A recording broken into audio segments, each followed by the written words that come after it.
Coronaviruses are a family of viruses that cause sicknesses like the common cold, as well as more severe diseases such as Middle East Respiratory Syndrome or Severe Acute Respiratory Syndrome. A novel coronavirus is a new strain, one that has not previously been recognized in humans. Coronaviruses cause diseases in mammals and birds. A zoonotic virus is one that is transmitted between animals and people. When a virus circulating in animal populations infects people, this is termed a spillover event. It is speculated that the 2019 novel coronavirus, or COVID-19, originated in bats and was transmitted to humans, possibly with pangolins as an intermediate host. Unfortunately, COVID-19 is now spreading from human to human as well. COVID-19 has surpassed the SARS death toll in a matter of weeks. Even though the death rate is much lower, it spreads faster. Early data suggests that in around 82% of cases, symptoms are relatively mild. The illness begins and ends in the lungs. However, the remainder of cases are severe or critical, typically in older or immunocompromised individuals. How does COVID-19 affect the body? The virus is fitted with protein spikes sticking out of the envelope that forms the surface and houses a core of genetic material. Any virus that enters your body looks for cells with compatible receptors, ones that allow it to invade the cell. Once they find the right cell, they enter and use the cell's replication machinery to create copies of themselves. It is likely that COVID-19 uses the same receptor as SARS, found in both lungs and small intestines. It is thought that COVID-19 shares many similarities with SARS, which has 3 phases of attack: viral replication, hyperreactivity of the immune system, and finally pulmonary destruction. Symptoms include a fever, cough, and breathing difficulties. Many of those infected get pneumonia in both their lungs. So, what can you do to protect yourself from COVID-19? Advisories vary in different countries, but the basic protocol comes down to regular hand washing, avoiding close contact with anyone coughing or sneezing, avoiding unnecessary contact with animals, washing hands after contact with animals, thoroughly cooking meat and eggs prior to consumption, and covering your mouth and nose while coughing or sneezing. Respiratory viruses are typically transmitted via droplets in sneezes or coughs of those infected, so preventing their travel stops the spread of disease. Coronaviruses are a large family of enveloped RNA viruses. There are 4 groups of coronaviruses: alpha and beta, originated from bats and rodents, and gamma and delta, originated from avian species. Coronaviruses are responsible for a wide range of diseases in many animals, including livestock and pets.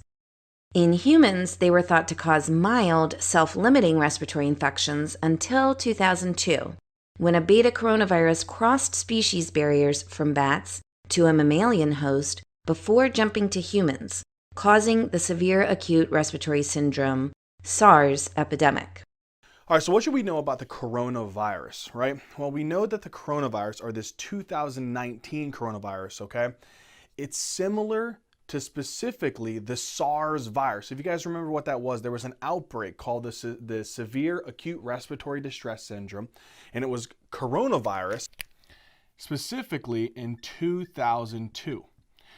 And what happened is that they believed that this virus, this SARS virus, actually had the ability to hop over from a bat, okay? From that bat, it mutated in such a way that it can then infect another host, another intermediate host, right? So it started off with a bat. From the bat, it then maybe transferred over what we believe to be a civet.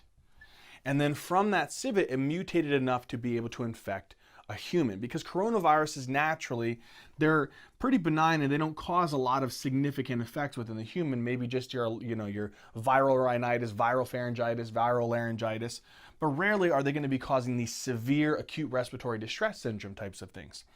But again, if they mutate enough where they go through some type of animal reservoir, they can become mutated enough to be able to cause severe infection in humans. And that's what the SARS virus did in 2002.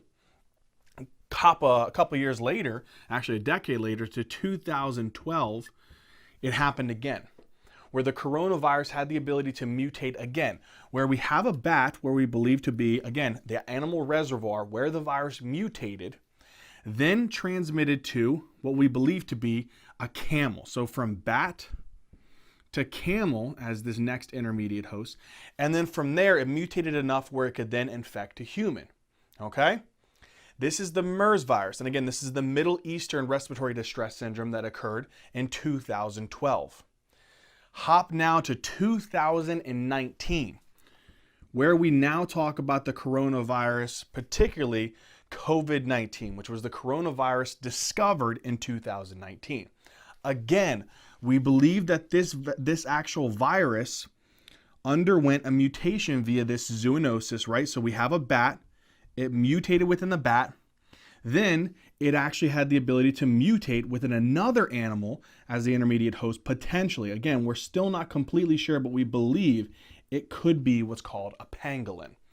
So they think that this virus hopped onto a bat as its reservoir, mutated enough, got transferred to a pangolin, mutated enough that it can now infect a human and cause COVID-19, okay, which is the novel coronavirus discovered in 2019. This is what we know about this virus. Now, another thing that we have to understand about this virus is not just the zoonosis effect of it, but we also should know some of the case fatality rates, because this is becoming a big concern in society right now. Everybody is very, very scared of the coronavirus. And again, we don't want to overreact, but we want to make sure that we don't underreact to this virus, because it is a very serious virus. To give you guys a little bit of an example of the case fatality rates, if we take the SARS virus in 2002, case fatality rate is just, again, the total number of cases on the bottom. So if you guys want to remember the formula, very simple formula, the number of deaths divided by the total number of cases, okay? And then multiply it by 100. So they see that this virus, the SARS virus in 2002, had 8,000 total cases with 800 deaths. That gives us a case fatality rate of 10%. That's pretty decent. Move on to the next one, the MERS virus in 2012. 850 died where there was 2,500 total cases. That's going to give us a case fatality rate of 34%. Hop on down here to the COVID-19 as of March 15, 2020. We have 153,517 cases. Okay, this is worldwide, with 5,735 deaths. That gives us 3.7%. Now, a lot of resources, the World Health Organization, CDCs, different things like that, say that this number technically could even be lower. Why? You have to remember that there's a lot of people who are asymptomatic with this virus. Okay? In other words, they're not presenting with the classic symptoms that we would see with the coronavirus. So if they're asymptomatic, they technically would be one of the cases, but they might not present. They might not go to the hospital, get tested, and come up positive for the coronavirus. So technically, if we think about it, there might be thousands upon thousands more cases where people are just asymptomatic, thought that they have the common cold or maybe the flu, but really they have the coronavirus. And think about it. As this denominator increases, the more cases we have, that case fatality rate could technically decrease. And that's what you want to think about right now. Yes, it is scary, the number of cases that we have and the deaths. But again, this denominator, it could technically be a little bit larger. Okay? All right, so that's what I want you guys to understand right now about the basic points of the coronavirus when it comes to the zoonotic effects. In other words, how this coronavirus mutated enough that it could infect humans and cause severe acute respiratory distress syndrome. Okay? If you understand this via the SARS, it's pretty much the same kind of thing. The bat was pretty much the primary animal reservoir that then passed it on to an intermediate host, right? Which we believe at this point in time to be a pangolin. Now, how does this important? Pangolins, according to a lot of the research, showed that this actually, its scales have healing properties. So therefore, it's highly trafficked all around the world. So that's what also makes this very dangerous and therefore increasing the risk of a pandemic. Okay, so again, we need to be careful when it comes to these and just realize that this intermediate host could potentially be one of the things that's actually allowing for this mutation of the virus and making it allow for it to affect humans in such a way. All right, let's move on to the next epidemiological fact when we talk about the coronavirus. When we talk about the coronavirus, we have to talk about what's called the R0. The R0 stands for the reproductive ratio, okay? Special way of saying this is the degree of spreadability. That's really all it is. How many people can one person infect? That's a simple way of saying it. So if I take, for example, let's say here is this one person here, okay, patient number 1. He has the coronavirus, COVID-19. He's been infected.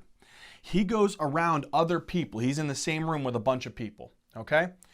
If he happens to sneeze or cough and he spreads those respiratory droplets that could be airborne, and they somehow get into the mucous membranes of people nearby, how many could he potentially infect?